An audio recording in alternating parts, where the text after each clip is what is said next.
Hello guys, welcome back to my YouTube channel Riyaz official.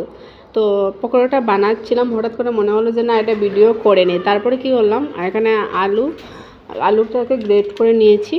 তারপরে এখানে কাঁচা লঙ্কা দিয়েছি, একটু ক্যাপসিকাম দিলাম। ভাবলাম যে শুধু আলু দিয়ে ভালো লাগবে না, তো একটু ক্যাপসিকাম, গরম মশলা, জিরা, একটু লঙ্কার গুঁড়ো, সামান্য একটু লঙ্কার গুঁড়ো, হলুদ গুঁড়ো, লবণ, এটাকে দিয়ে ভালোভাবে মিক্স করে নেব।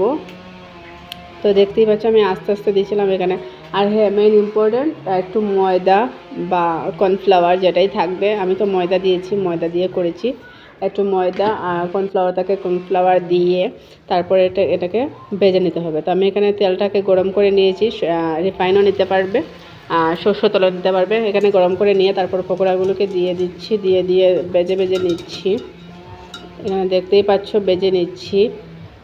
খুব বৃষ্টি হচ্ছিল, ভাবলাম যে না একটু পকোড়া তো খাওয়া যেতেই পারে, বৃষ্টির মধ্যে তো পকোড়া মাস্ট ইম্পর্টেন্ট। তো ভাবলাম বিকালবেলা 4টা-5টার দিকে আমি বানিয়েছিলাম, অন্ধকার হয়েছিল। তারপরে এখানে সস দিয়েও খাওয়া যাবে, আর চা দিয়েও ছেলে খেতে পারবে, কোনো অসুবিধা নেই। তো এখানে সস দিয়ে একবার খাইলাম আমি, খুব ভালো লাগলো। আর মচমচ করছিল, ক্যাপসিকামটাও দিয়েছিলাম, এটা আলাদাই ফ্লেভার এসেছিলো ক্যাপসিকামের জন্য। তারপরে এখানে আমি চা